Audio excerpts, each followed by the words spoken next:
आपने एक कहावत सुनी होगी कि जैसा खाओगे अन्न वैसा बनेगा मन। तो भगवान श्री कृष्ण ने बताया कि भोजन 3 प्रकार का होता है। तो भगवान यहाँ पे श्री गीता जी के अध्याय 17 में ऐसा भोजन दुख, शोक तथा रोग उत्पन्न करता है। खाने से 3 घंटे पूर्व पकाया गया भोजन स्वादहीन भोजन, इसमें कोई स्वाद ही नहीं है। नमस्कार दोस्त, कैसे आप सब? आई होप यू फॉलो ब्रह्मचर्य। तो ब्रह्मचर्य पालन करने के लिए भोजन में सुधार होना अत्यंत आवश्यक है, क्योंकि आपने एक कहावत सुनी होगी कि जैसा खाओगे अन्न वैसा बनेगा मन। तो यदि आप भोजन में सुधार नहीं करोगे, ऐसा ही उल्टा सीधा भोजन पाते रहोगे, तो आपका जो मानसिक स्थिति है, आपकी मानसिक स्थिति है, वो इफेक्टेड होगी। और ब्रह्मचर्य पूरी तरह हमारे मन पर आधारित है। यदि हमारा मन इफेक्टेड होगा तो हमारी ब्रह्मचर्य साधना भी खंडित हो जाएगी। तो भगवान श्री कृष्ण ने बताया कि भोजन 3 प्रकार का होता है: रजोगुणी, तमोगुणी, सतोगुणी। जो ब्रह्मचर्य पालन करने वाले व्यक्ति हैं, उन्हें हमेशा सतोगुणी भोजन ग्रहण करना चाहिए। यदि वह रजोगुणी, तमोगुणी भोजन ग्रहण करेंगे तो उनकी स्थिति भी ठीक उसी गुण के अनुसार हो जाएगी। तो भगवान श्री गीता जी में भोजन की क्या व्याख्या कर रहे हैं, वो मैं आपको बता दूं। चलिए दिखाता हूँ। तो भगवान यहाँ पे श्री गीता जी के अध्याय 17 में उसी भोजन की व्याख्या कर रहे हैं कि कौन सा भोजन सात्विक होता है, कौन सा राजसिक होता है, कौन सा तामसिक होता है। तो पहले सात्विक भोजन के बारे में जान लीजिए। जो भोजन सात्विक व्यक्तियों को प्रिय होता है, वह वायु बढ़ाने वाला, जीवन को शुद्ध करने वाला तथा बल, स्वास्थ्य, सुख तथा तृप्ति प्रदान करने वाला होता है। ऐसा भोजन रसमय, स्निग्ध, स्वास्थ्यप्रद तथा हृदय को भाने वाला होता है। यानी कि यदि आप सात्विक भोजन पाओगे तो आपका स्वास्थ्य सही रहेगा, आपके शरीर में बल वृद्धि होगी, आपको सुख मिलेगा। यानी कि सतोगुणी भोजन से इतने सारे लाभ हैं कि मैं कह नहीं सकता।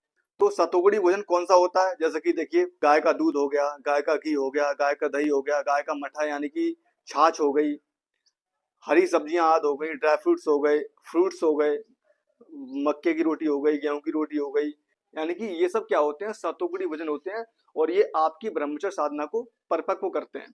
तो भगवान यहाँ पे रजोगुणी भोजन की बात कर रहे हैं। अत्यधिक तीखे पदार्थ, खट्टे, नमकीन, गरम, चटपटे, शुष्क, जलन उत्पन्न करने वाले पदार्थ रजोगुणी व्यक्तियों को प्रिय होते हैं। ऐसे पदार्थ रजोगुणी की श्रेणी में आते हैं। ऐसा भोजन दुख, शोक तथा रोग उत्पन्न करता है।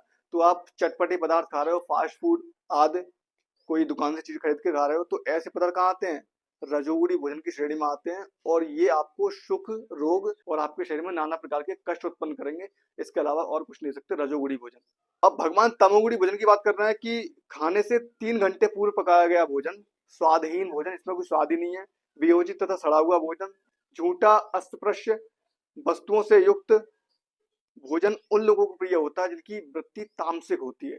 यानी कि तमोगुणी भोजन तामसिक वृत्तियों वाले लोगों को प्रिय होता है। तो ऐसे भोजन से आपको बचाना है। यानी कि जो भोजन स्वादहीन हो, जिसे पकाए हुए लगभग 3 घंटे से ज्यादा हो गए, आपने पाया नहीं, तो वो भोजन तमोगुणी बन जाता है। वियोजित यानी सड़ा हुआ भोजन, झूठा भोजन, और ये मांस, मतलब मांस, मछली आदि, ये ऐसे भोजन, अंडा, फल, मैं नाम लेना ही चाह रहा, बहुत बेकार चीज है।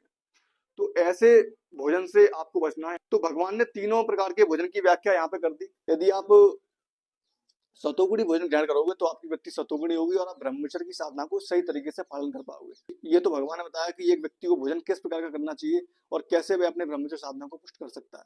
तो आई होप कि आपको भगवान की बात बहुत अच्छी लगी होगी। भगवान ने ये भोजन के बारे में बताया, तो आप स्वयं भी ये देख सकते हो। अध्याय 17 है श्री गीता जी का। तो चलिए, ध्यान रखिए अपना और ब्रह्मचर्य का पालन करते रहिए। जय श्री राम।